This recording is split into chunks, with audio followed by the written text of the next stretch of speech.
And it could be, I woke up today, I'm healthy and I'm happy and my children are safe and I have a roof over my head. But I think sometimes we forget about those things and to just be thankful for what we have in the moment, because we're just constantly like, how do I get further? How do I get there? How do I get there? That we forget about the stuff in the middle. Yo, Chris, man, what are you doing? What are you up to? I'm just helping people reinvent their lives. No big deal. Yeah, no big deal. Well, I'm going to join it. Cool. God bless, we're breaking these runs. Life too short to play it on speed run.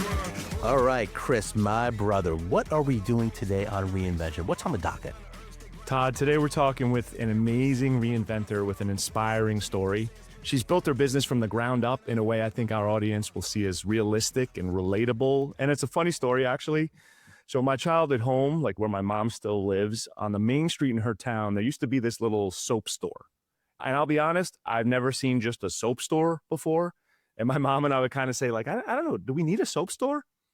And then it turned into this photography studio, which we were like, oh, yeah, okay, we get it. So then a couple of months ago, I'm at this networking event. I'm talking about reinvention. And this woman comes up to me afterwards and says, hey, I think I might be a reinventor. Like, I quit a career I didn't like. I started a soap store. And now I run my own photography studio. And I was like, how many of that story could there be out there? So I felt pretty confident that this was the person who had the business in my hometown, and it was Katrina. And so Katrina Cicero, we're so glad to have you with us today. Welcome. Thanks for having me. And Katrina, your business, Cat and Mouse Photography, it's thriving, it's growing every year, and you offer a great product and service. And also we talked about, you have this real life, like in-person experience for your clients that I think everyone's craving in like the digital AI era. So we'll talk about all that. But first, let's start at the beginning. When you're entering the job market in the beginning of your career, like what did you think your career was going to be? And like, when did you start to figure out this really isn't for me? Like maybe I want to try something a little different. So we can go way, way back. We can go somewhere in the middle. The day I was born. I always had a love for photography all through high school. That was the first business card I ever made. And when I went to college, Photoshop had just released to the public. So that was about 2005. And everyone was like, don't study art. You don't make money off of art. Everyone was like, don't do that. Don't do that. And I was like, oh, but I really like it. As Chris knows, I graduated in business marketing and I just couldn't find a vibe. I couldn't find a place that felt like this was home. I worked in corporate forever. Even if I was in a restaurant, I worked my way up to management. I did business marketing and management for California Peach Kitchen for 10 years. And it was like, you would do all these things and somebody else would take your reward. It was just like, it was the safe bet. And when I graduated, I was doing the 9 to 5 and Chris and I, we joked. I said to my husband, I said, if there was a window in my cubicle, I would jump out of it. Like I just couldn't, I hated all of it. And to me, that felt like the safe bet. That's what you did if you wanted to be safe. You want to work 9 to 5, you want to have a guaranteed paycheck, you want to like not think about it, then that's for you. And I was like, I don't want to do that. I want to be creative. I want to be like, how's this going to pan out today? Like, I feel like if I don't have that even today, that I'm like, all right, I'm starting to get stagnant, or, you know, what's my next challenge? What do I have to do to keep pushing myself? And I think a big part of me being successful was getting a business coach and somebody to just bounce ideas off of. That's not an immediate family member. Cause my husband would say what I had to do. And then I'd be like, yeah, okay. And then my business coach would say it and be like, Alex, Bill said I should do this. And he goes, yeah, I told you that 2 weeks ago. So you need somebody like that to help you set your goals and to push you. And I think the best part was when I sold a piece of artwork that was $13,000 and everyone said that you wouldn't make money off of selling art. And I sold a big giant painted portrait and it was $13,000. I was like, in your faces. I did it. But every day is a struggle. Like I said, you have to have that risk all the time. Otherwise, you're not pushing yourself. If I'm not scared about something, if I'm not scared to call somebody, if I'm not scared to say, this is my session fee. And we kind of joked about that. My coach kept saying like, no, you got to raise it. You got to raise it. I'm like, I can't raise that. No one's going to pay that. And the anticipation and the lead up to it, I'm sweating thinking about it. But then once it happened, you're like, oh, I got this. And you start to value yourself and you get better clients because you're in a better headspace. It's not this like mundane plateau. You're bored with it. It's an exciting and constant peaks and valleys, but that's what makes it feel good. And at the end, when you're like all nervous and you're leading up to it and then it happens, you're like, yes, I did it. You always had the bug. I mean, so you were always at heart entrepreneurial by nature and probably always had the sense that, yeah, like I'm probably best suited to do something myself. But you took the path that you said was secure and like what you're supposed to do. And you worked corporate for a long time while struggling. It sounded like it was always a struggle for you, but you did it for a long time. But let's go back to the moment when you did make the transition, right? Because again, when we think about reinvention, there's a lot of people that are at jobs that one way or the other, whether they have the bug as strongly as you did, or whether they're being forced to look internally about like, what can I do next? What is next on my horizon? Because the same jobs may not be there. I still want to hone in on when you made the transition, right? So this was happening. It was obviously stressing you out. Like, talk about the leap, the transition from leaving corporate over into doing your first thing. Like, walk us through that process. How did you do it? How did you navigate it? I love the idea of getting a coach and all that. And we'll get into that, I'm sure, because this is really important for reinvention and what Chris and I talk about. But let's talk about the transition itself. Walk us through what actually happened. So Chris nailed it on the head. He called my husband the unsung hero, which he totally is. It was COVID. And like we said, I've always done photography, never full time and as a profession. I was on the side just kind of doing real estate because I didn't know what else to do. And COVID had hit and we were shut down. And then everybody was kind of reinventing themselves. And I had done my own headshot. And everybody was like, your headshot's amazing. Who did your headshot? And I was like, oh, I did it. And I just kind of was working out of my garage and doing everyone's headshots. Then real estate had like this big boom because now everyone wants to leave the city and come out to the island. So now I was setting up in the company that I was working for. I'd set up in their office and I would do everyone's headshots. And it was going great. I was like, oh my gosh, I love this. I was so happy. And my husband was like, if COVID didn't teach us anything, it's to do what you love, be happy, don't have regrets. Like, you have to go take this full force. And I was like, well, I can't do that. I'm not going to do that. How could I possibly afford a studio? And he's like, no, he kept pushing me. And we were putting it out there in the universe. And it just so happened we got an amazing place. I'm actually at the tail end of my 5-year lease. We just bought a building 4 doors down. So it all like evolved. But in the beginning, I was like, there's no way I could pay for this, but my husband just totally believed in me and was like, you have to do this. You have to do this. And I didn't really believe in myself, but then it was like, I had to, because now it was like, I had a bill over my head that it was like, okay, I need to make this happen. So back up for a second too. I was pregnant when I got the lease and everybody was like, why would you get a lease? Why would you start over? Why are you doing this? Like, this is such a scary thing. Like, you're pregnant. And it almost kind of fueled me a little bit more just because somebody was like, oh, you're pregnant, like you should be home. And like, if you look on my Instagram and you look at the behind the scenes, I am full blown pregnant and I'm building shelves and spackling.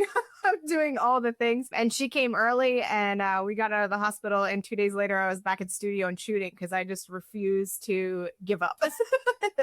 But I think to answer your question, I didn't want to be miserable. I didn't want to have any regret. When my husband said, don't have any regrets, like, do you want to be old and like you lived a boring job and you just did it to like be comfortable? Or do you want to like be old and have no regrets and be like, look what I built for my kids? Or at least, I gave it my all. I gave it 110%. So I think when he said that, it kind of hit a nerve and I was like, yeah, I don't want to have any regrets. I don't want to do something boring. I don't want somebody else to raise my kids. Like, I love this job. If I want to take off or if I want to hang out with you guys today, I can do that. Yeah. By the way, I noticed something with you, Katrina, where you do have a little bit of a like positive vengeance where you're like, oh, if somebody says I can't do this, like, I'm going to do it. Challenge accepted. Vengeance. I love that. That's my band's name now, Positive Vengeance. And I think one thing that I pick up from your story, though, because Todd talk about like how it started in a transition, you just did something, right? You're in the real estate office and you go, oh, I'm going to take my own headshot. I can do this well. Like, let me do this well. I don't know if this was conscious or not, but what you did was you put it out into the world because people are seeing your product in the world. It sounds like you didn't even tell them it was your product, right? So when people saw that and they said, oh, that picture looks great, who took your headshot? What was the feeling of that? Like, did you immediately start to think, oh, this could be a business? Yeah, 100%. I love photography. Like I said, it was the first business card I ever made. I always dreamt that I would like be a photographer for GQ or Vogue. Like, I think in high school, you do that project for if you're in photography and you have to make a magazine cover. I'm like, this is what I want to do. So I worked for a big real estate company and some of these people who are like, I'm like, I know who that person is. They're like, no, I want you to do my headshot. I'm like, what? This is so exciting. So there was definitely a lot of validation there. I just didn't have that full push until my husband really saw it and was like, okay, everyone loves what you do. You're happy.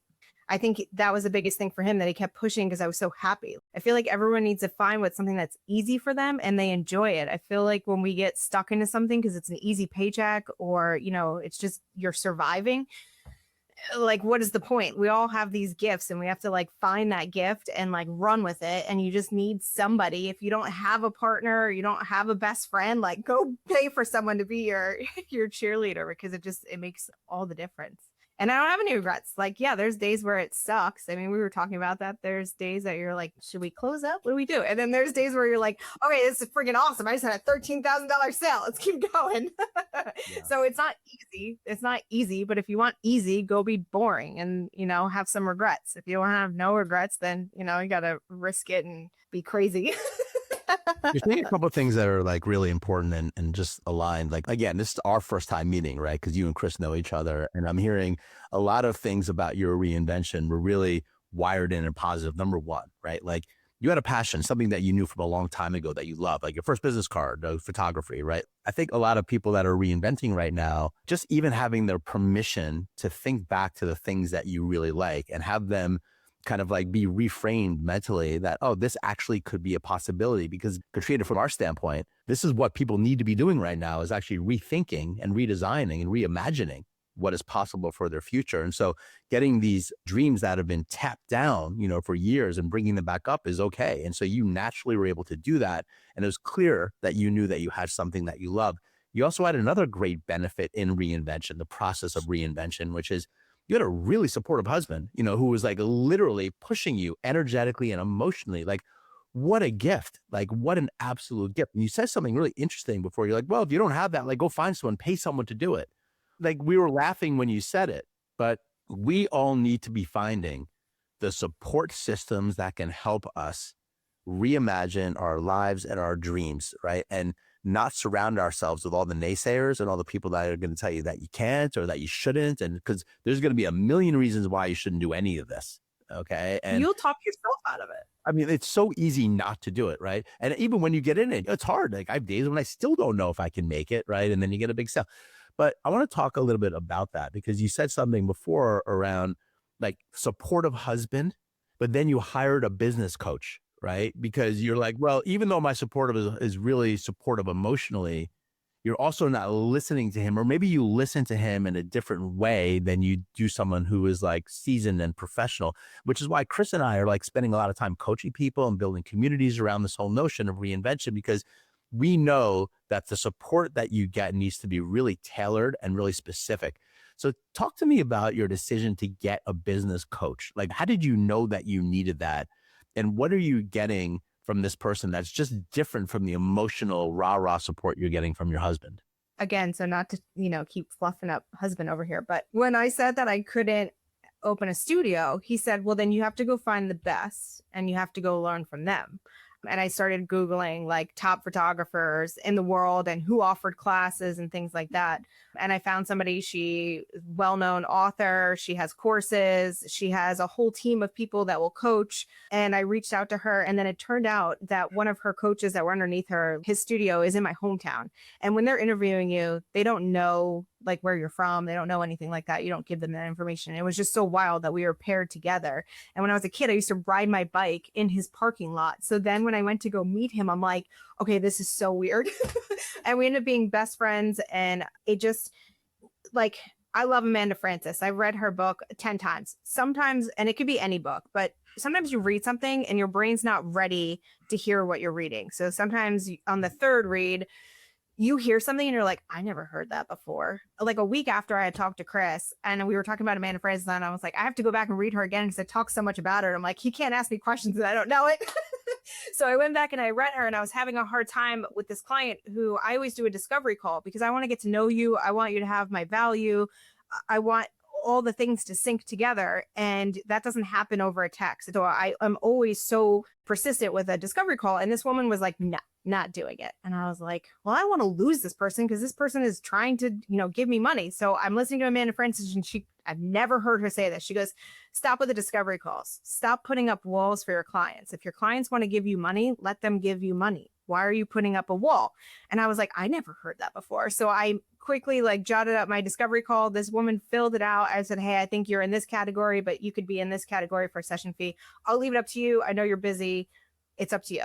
She booked her full session, no problem. And I don't know if it's the universe or whatever, but it's like I went back, I read that, and I heard it, and I never heard it before. Like, it's always been my rule that we have a discovery call. I want to know you, get to be friends with you, and make sure that this shoot is everything that you dreamt. And this person was totally fine with it, and they spent tons of money. But like, I got in my own way because I heard someone else say something, and then it's one of those things like you can hear stuff, but your brain's not ready to comprehend it at that moment. I'm a big person on reading and listening to audiobooks. I try to listen to like 2 or 3 a month. And I think that's a whole part of it too, is you have to have all the things. Like having Alex is amazing part of it, but you do need a coach. And on top of a coach, you need someone who writes books and they're successful. So you could take the little pieces. And I feel like sometimes when you're reading these self-help business books, it's not a story. It's not like you're reading Harry Potter and you can vision the whole thing happening in your head.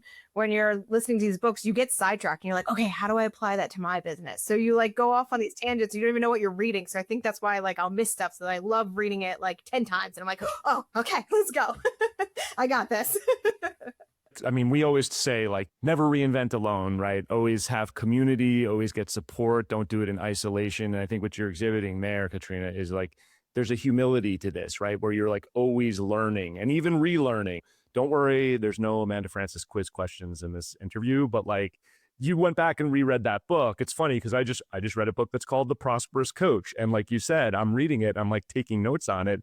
And then I went back and read the notes the next day and I was like, oh wow, I like didn't even register that thing. I'm like ready for when's the third time I read this book so that it actually sticks, right? So yeah. You really exhibit, I think, that it's kind of like wearing the white belt, beginner's mind, always being open to new things. But I will say, like your business now, like when we talked, I remember you said to me, I think the first year you kind of said, oh, I didn't make that much revenue in my first year. I won't say the number you said, but I was kind of like, that actually sounds pretty good, Katrina. You're thriving now and you're learning things, but is there something new 2 months ago that you've like learned that you're like, oh, this is like a new dynamic and a new direction I'm going in? Is that still happening in your business now you're several years in, let's say? Oh, 100%. I mean, last year was rough for a lot of people. A lot of people closed up. So when we were talking, I was mad that I had only grown 3% year over year increase. And I was like, the first year was 33%. Now it's only 3. Like I was so mad about it, but it wasn't less that I made the year before. So you have to be happy about it. And then we were talking about the book, Living in the Gap and the Gain. Like if we are entrepreneurs and you constantly are living in that gap and you don't appreciate the gain, that could shut you down any second. Like you have to set goals, and sometimes you can't just like manifest and be like, oh, I'm going to make 500,000 this year. And then you're all bummed out that you didn't get there. Like you have to celebrate all those tiny wins that are getting you to there. Like you can't just say, this is what I'm going to do and expect to happen overnight. And sometimes I'm guilty of that. So I have to celebrate and be excited for all the little steps that are getting me to there. Yeah, when we were talking, I was like, well, I didn't get to where I wanted to be. But I also have to be thankful. I mean, there's like 3 other photographers that were across the street and they're not there anymore. So I have to be thankful for that 3%. In the last couple of weeks, to go back to your question, and not to keep talking about books, but there was this book about the law of attraction, which was a different style, that it was more about being thankful instead of imagining, that lottery ticket in your hand or imagining, those commas in your bank account. It was more about being thankful. And I think that your vibrations and who you are and how you are magnetic to other people is being thankful for what you have every day. So it's a like 5-minute manifestation that you do every single day. And like a part of it is saying thank you 12 times. And then like you write 5 things that you're thankful for. And it could be, I woke up today, I'm healthy and I'm happy and my children are safe and I have a roof over my head and food on my table, all the things.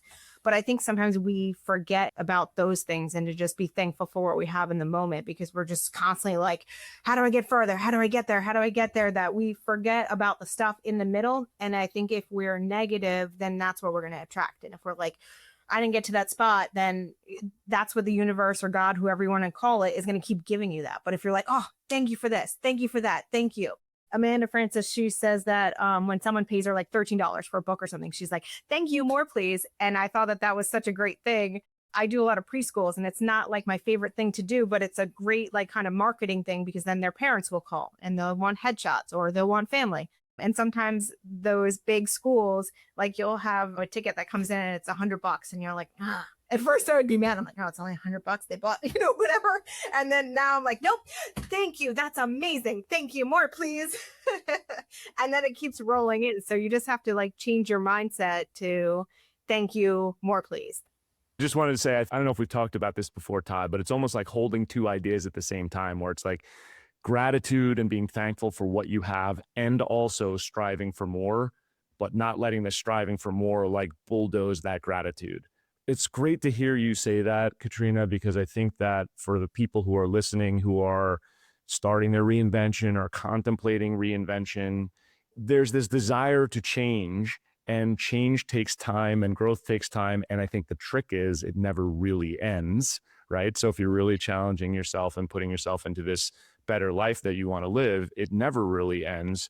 So if you can't appreciate what you have while also striving, you're just going to constantly be in that anxiety of not having, right? So sorry, Todd, I didn't mean to jump in on you, but that was so key. Yeah. It's also not the striving part. It's like the anxiety part of people that are in reinvention. There's a lot of anxiety and stress around financial insecurities, like real stuff. Like we don't want to poo-poo any of this, right? But at the end of the day, a lot of this training, when you talk about reinventing your career or reinventing anything in your life, is mindset, like how you're orienting towards the reality. So, living in a world where you're just appreciating everything that's showing up. Yes, that does work, right? I guess it's gotten a little new agey and woo-woo, but put that aside. And we're talking about, we're all creating our own worlds here. And you've created a world where a photography business is doing really well right now, even though the people across the street from you have closed down, you're still growing kind of year over year. And actually, I'm wondering, getting into a little bit more of the specifics of what's happening with your business, right? Because you're in a business right now that I would imagine is going to be affected, if not already, by AI and everything that's emerging in technology, right? Like just endless tools out there, right? To like take pictures and augment pictures. And I would imagine that this is something that is growing right now. I'm curious your thoughts on how you are navigating that. I'm curious your thoughts around the value of being a human being that has a physical shop and people coming in there. Because one of the premises that we're learning in our podcast is that the businesses that might have a really big future are those where it's just people coming together, where there's actually people supporting people. Like human services will never be something that gets diminished by technological onslaught and AI coming over, right? So I'm just curious about your thoughts on all of this, AI, technology, how you're going to navigate this. Like, what are you betting on to continue to grow? Like, what is your secret sauce that's allowing you in a time where other people are failing that you're still growing 3%? Talk to us about that and how, you feel about all this. So I think if you let it consume you, it will. And yes, it is scary, but I feel for me, before AI got so big, I changed my business model to be more about the experience and to be, if you're going to be spending this much money with us, I want you to know it's going to be done right the first time. And I want it to be like, okay, we're going for a big milestone, or we're going to CAT for our office and we want this amazing headshot and we want to rebrand our website. And I feel like people who really truly want that and want that value in their business, they're not nickel and diming the situation. It's like, no, she was referred, she's the best, we saw her work, that's what we want. The AI thing, for me, the people who are using AI for their headshots, they weren't going to come to me in the first place because I'm not the cheap photographer. I'm not the person that's like, oh, here's $100, here's your headshot, or here's 20 images that you don't know what to do with. When people come to work with me, we're having a full conversation as to why. Why are you calling me? Why do you need this? Why is this important? And do you need this right now? And I have many times been like, I don't think you need me right now. I think you need to just get going, go do this. Don't put a Band-Aid on it. Go get yourself up and running. Take your picture and then come back to me when you're thriving and you're ready to go. And like, you want the full experience and you want your team and you want me to hold your hand and you want the wall art and you want all the things. Like, I'd rather push them off and like have them go full experience. And I'm not saying I do that all the time. We do headshot minis and stuff too, to like fill you in. But I don't want to stress about it or worry about it or think that that's going to take away from me, because I think someone could use that as a crutch or they can use it as an excuse. I mean, I can make up excuses all day long, but if I let myself do that, then I'll beat myself up. And what's the point? So it's been about 4 years now is when I really changed. I used to be that shoot and burn photographer that I'd be like, sure, here's all the pictures, give me $200, $500, whatever it was. And now the client is stuck with all those images. And what are they really doing with it? They don't know what to do with it. They're overwhelmed with it. They put it on Facebook. They put it on their phone. They never look at it again. When you work with me, I'm like, okay, let's dress to match your couch. Let's dress to match your office. What are your brand colors? Why are we doing this? What do you need? Are we doing 3 images here? Like, there's a plan for it. And when I talk with you, what's your budget? What's going to solve your why? So I feel like for me, there's more of that experience. And I also think people are craving that. I think if someone's using AI, they just want a pretty picture. That's fine. We weren't going to work together anyway, so it's fine. But yeah, you could let it scare you, but I try not to.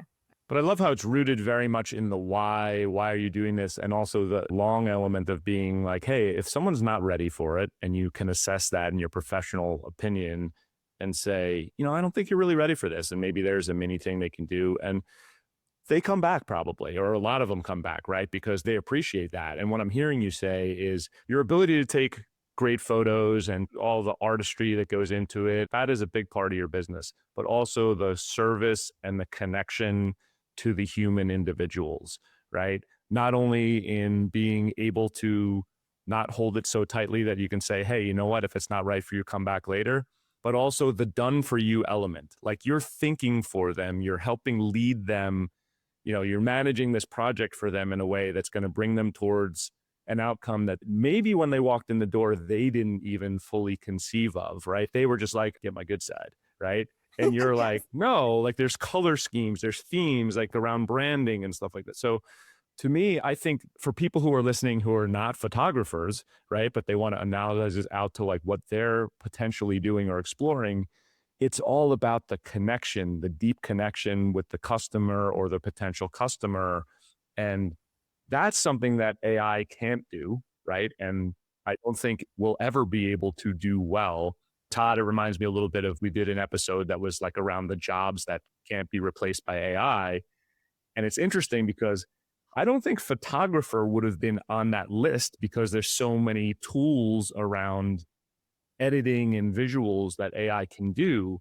But Katrina, I think, is really modeling this thing of like, maybe it's not so much about exactly the specific task that's being done, but it's about the way you do it and the way you connect with people.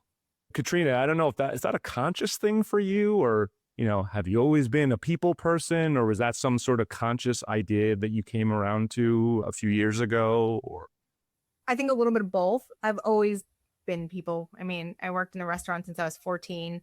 I did real estate because somebody was like, you're so personable. You'd be so good at this. I'm like, okay, let's go. Then when my husband had said, go find the best in the business, and I found her, and she was like, the only way to survive in this business is to have that connection. Otherwise, you're just like the rest of the shoot and burn. So you have to hone in on that. And we talked about this, like I didn't like raising my prices, but once I did, it changed who my clientele were. There was no more, when I was at shoot and burn cheap photographer, you had cheap clients and they would fight you with it all the time, or they would just, everybody, it was like, when you buy something off Amazon, everybody wants to return it, or they just want stuff for free. Like that's what it was. And I had to elevate myself even more from what I was already being, that human connection person. It was like, okay, you have to do more. You have to offer more to have those prices and be that person. And then once I was there, it was so much easier and it was so much enjoyable. And I could give things away and I could be a better service because I was in a different bracket. And it was just, and I don't mean that like, oh, only my clients are affluent. That's not true. Like some of our best clients are blue collared, they work hard and they want this service because they just want it done right the first time.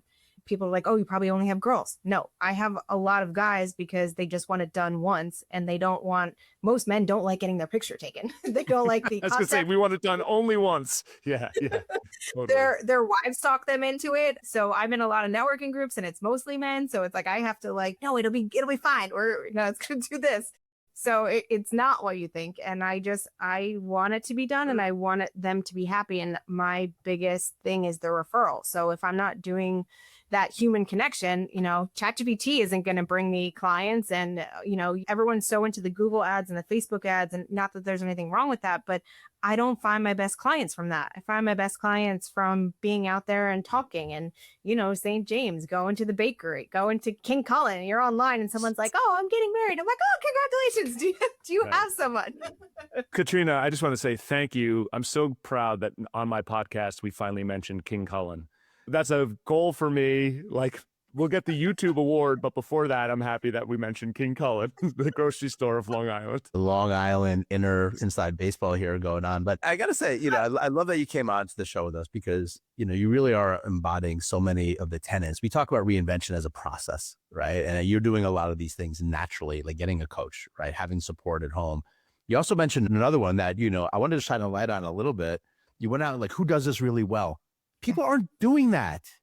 You just like talked about it like, oh yeah, like I went out and I was like, who does this really well? And I learned from, like, that's what people are not doing, right? They're having a conversation with ChatGPT about who's doing well, but they're actually looking at the person that is doing it well. Because right now, let's just be honest, like it can seem like an aberration that you're in this world at 2026 that's emerging with AI and the culture we're living in, and your photography business is doing really, really well.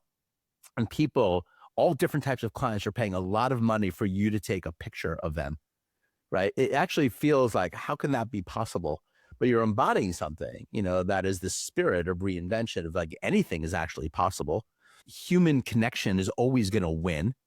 AI is going to replace a lot of stuff. Let's be honest. We know it is, but like the human connection is always going to win. And you can build businesses based on your passion. Even like the Amanda Frances thing, I got to tell you. So Amanda Frances, we mentioned a couple of times, you mentioned it. She wrote a book called Rich as Fuck, right? And she's really passionate about helping women, like be financially successful. But I was in a group about a year ago with 3 guys, and we were going through that book hardcore. 3 guys going through it, I swear. So I was just very resonant with them. It's amazing, like it's very mindset orientation. It's not just for women, but like it's really, really good. And I just want to thank you for being here and sharing your story, because it's very inspiring to me that like anything is still possible. I think a lot of people that are in reinvention have a lot of fear, and they feel like a lot of walls closing in, and a lot of, oh, I don't know how I can do that. Who am I to do that? A lot of imposter syndrome, a lot of uncertainty and financial worries, and all very real, but you can do it. Like, and look what you've done. Like, I'm proud of you. I just met you, but I'm proud of you that you're such a shining light of reinvention. No, you are. You really are. It's a very beautiful story, because it's like, it shows you that you can do it. A brick and mortar store that you just bought a building. You said a bunch of things here, like in passing. You just bought a building, doing photography. This is amazing. If you're listening to this, like, get off your butt. Like, you can do anything that you want. Like, the thing that you really want to do is possible for you to be really successful at. You just got to do it, and you got to get involved, and you got to do what she did right here. Do what she did. That's the name of this episode. As we get into closing here, I just want to thank you personally for being here and sharing your story, because I'm deeply inspired. So thank you again. Thank you. I have another fun fact. So Chris said there was a soap shop. That's incorrect. There's still a soap shop. And the crazy story is, my dad said, I'll help you buy a building. It was on my 5-year plan vision board. He needed a place to live, and he wanted to go travel and go to Florida and golf. And he's like, let's find a place that has an apartment for me. You find the building, we'll make it happen. So we find a place, love it. It ends up not having an apartment. It did, but it didn't. So we buy this place. I love it. That's where I'm going with the studio. A year and a half ago, comes back and says, hey, like, do you want this? Like, it didn't work out. So my dad was like, yes, because I had an apartment. So now we have 2. So my dad says, I think you should split your businesses and do the studio at the place that you wanted and do your soap shop at the other place. And that there was a woman who was there before. So I am bringing people in so that I'm not, spreading myself too thin. But now it won't be just a soap shop, Chris. It'll be like home decor. It'll have all the things. It'll be like this very hometown place. I love it. But now I'm separating myself. And that's another thing. And that's part of like that entrepreneur bug. The soap kind of happened because in my 20s, out of nowhere, I think it was all that stress of trying to figure out what I was going to do with my life. I was breaking out, and I never had acne or anything. And my husband, again, was like, make your own soap. You can do anything. So I learned all about soap. That's why I said he's the superstar here, Katrina. I mean, you're amazing, but like, you guys are a great match. Where's this guy drinking over there? I mean, seriously. All seriousness, I think that one of the things a lot of people struggle with in reinvention is, how am I going to like break this to my spouse? And you have the opposite problem. Like, you have to watch out for him because he's going to tell you to start a third business if you're not careful. So outside of ending this call, you're going to go and you're going to renew your vows, basically, because we've just given so much validation for how great your husband is. We've been together for 20 years. It is our 10th year anniversary this year. So we are going to Italy and we're going to go do that. That's amazing. Oh, I love it. So, yeah, Awesome. I intuited that. Congratulations. Perfect. Yeah, I love it. Yeah. Katrina, thank you so much. I mean, it's been incredible talking to you. I just love, first of all, you almost casually said some things that are incredible to people, right? But also, what I hear from you is you have the guts to try these things. And yeah, you've got support and that helps. But you also don't know how it's all going to turn out, and learning every day, and you're taking chances. And what we say in reinvention all the time, you're taking action. And you're not quite sure how it's going to go. You feel the butterflies, you face the fear, and you do it anyway. And I think that's incredible for me to hear, for Todd to hear too as well. And I just love that you're able to share your story with our folks. So thank you so much. Thank you for having me. I appreciate it. Thank you again. Yeah, more soon. I can't wait to see how it goes for you, and we'll see you next time, hopefully.